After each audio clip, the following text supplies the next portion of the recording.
Hello everyone, how are you all? Welcome back to Hindi lecture. Today we will learn chapter 12 बस के नीचे बाग. So open your textbook. किसी जंगल में एक छोटा बाघ खेल रहा था. एक जंगल था, उसमें एक छोटा बाघ मीन्स बाघ का बच्चा खेल रहा था. खेलते खेलते वह जंगल के पास वाली सड़क पर निकल आया. खेलते खेलते वह कहाँ पर निकल आया? जंगल के पास में एक सड़क थी, वहाँ तक पहुँच गया. सड़क पर एक बस खड़ी थी. सड़क पर क्या बस चलती है ना, सारे व्हीकल सड़क पर ही चलते हैं, तो वहाँ पर एक बस खड़ी हुई थी.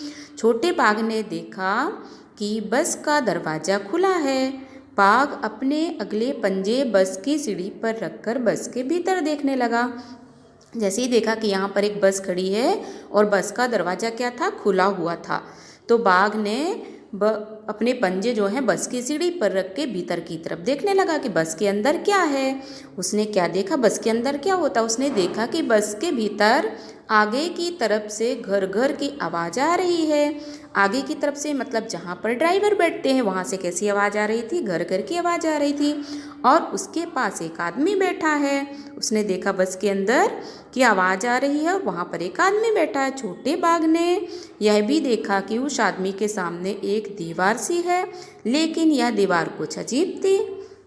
उसने देखा कि जहाँ पर एक आदमी बैठा है वो क्या, उसके सामने क्या है? एक दीवार सी. दीवार मतलब बस के सामने एक जो शीशा लगा होता है ना, कांच, वो उसको दीवार जैसे लग रहा था. तो उसने क्या सोचा, ये कुछ दीवार कुछ अजीब थी. अजीब क्यों दिख रही थी? इस दीवार में से बाहर की हर चीज़ें साफ साफ दिखाई दे रही थी. आपने देखा कि हर दीवार में हमको इस पार से उस पार दिखता है? नहीं दिखता. बट हम जब बस की कांच पे देखते हैं, शीशे पे दिखते हैं, तो हमें इस तरफ का उस तरफ दिखाई देता है. तो वो बात उसको बहुत अजीब लगी कि ये दीवार से उस तरफ कैसे दिखाई दे रहा है. बाघ ने अपना सिर दाहिनी तरफ मुड़ा. अब तो पहले उसने ड्राइवर की तरफ देखा, उसके बाद किस तरफ देखा? दाहिनी की तरफ, मतलब अपने दाएं साइड में देखा. उसने देखा कि बस में कई लोग बैठे हुए हैं. आगे वाली सीट पर दो छोटी लड़कियां बैठी थीं. उसने देखा कि दाहिनी तरफ जो है सब बहुत सारे लोग बैठे हुए हैं और दो छोटी छोटी लड़कियां भी बैठी हैं. अचानक छोटे बाघ को लगा कि लोग उससे डर रहे हैं. अब बाघ का बच्चा, उसको थोड़ी मालूम हो कौन मुझसे डरता है कि नहीं डरता है. तो उसको ऐसा लगा कि जैसे कि लोग उससे डर रहे हैं और उसे भगाना चाहते हैं. तभी सामने की सीट पर बैठा आदमी उठा. जैसे ही बाघ अंदर झांक रहा था, तभी एक सामने की सीट पर जो आदमी बैठा था वो उठा और अपनी दाहिनी ओर वाला दरवाज़ा खोलकर बाहर कूद गया. दाहिनी की तरफ जो दरवाज़ा था उसे खोलकर वो बाहर कूद गया. बस के बाकी लोग भी तेजी से पीछे वाले दरवाजे की तरफ से भागने लगे. बस पे दो दरवाजे होते हैं ना, तो आगे वाले दरवाजे से वो घुसा था, पीछे वाले दरवाजे से सब वो बाघ के बच्चे को देखकर भागने लगे. लोगों को भागते देखकर छोटा बाघ कुछ घबराया. उसको लगा कि ये सब क्यों भाग रहे हैं, तो उसे भी घबराहट होने लगी. वह सीढ़ी से उतरा और बस के नीचे घुस गया. सीढ़ी से उतरकर कहाँ चला गया? वो बस के नीचे चला गया. नीचे पहुंचकर वह बस के आगे वाले पहिए के पास जाकर दुबक गया. आगे का पहिया जो मतलब आगे का जो व्हील होता है उसके आगे वाले पहिए के पास वो जाकर दुबक कर बैठ गया. मीन्स एकदम शांत नीचे की तरफ बैठ गया. लेकिन वहाँ से अच्छा नहीं लगा. वहाँ उसे अच्छा नहीं लगा. बस के नीचे उसे अच्छा नहीं लग रहा था. वह फिर से बस के भीतर जाना चाहता था. उसे लगता था कि मैं फिर से बस के भीतर जाऊं.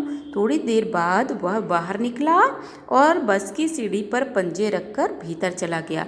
फिर से वो बस के अंदर चला गया. वह सामने वाली सीट पर बैठकर देखने लगा. सामने की जो सीट थी, देखो यहाँ पर ड्राइवर की जो सीट थी वहाँ पर बैठ के वो देखने लगा. बस इसको देखकर सारे लोग उतर उतर के भाग गए. तब बस पूरी खाली हो गई. तो ड्राइवर की सीट में जाके वो बस के सामने देखने लगा. सामने से एक बस आ रही थी. उसने देखा कांच में सामने से एक बस आ रही थी. उसमें बहुत सारे लोग बैठे हुए थे. बस में क्या बहुत सारे लोग बैठे थे. उन्हें देखकर छोटा बाघ सोचने लगा कि उसकी बस के लोग क्यों भाग गए. जब इतनी सारी बस में लोग बैठे हैं तो ये वाली बस के लोग क्यों भाग गए, उसको कुछ समझ में नहीं आ रहा था, है ना. तो इस तरह से ये स्टोरी को आपको अच्छी तरह से रीड करना है. Okay, so see you in the next lecture. Till then, bye bye.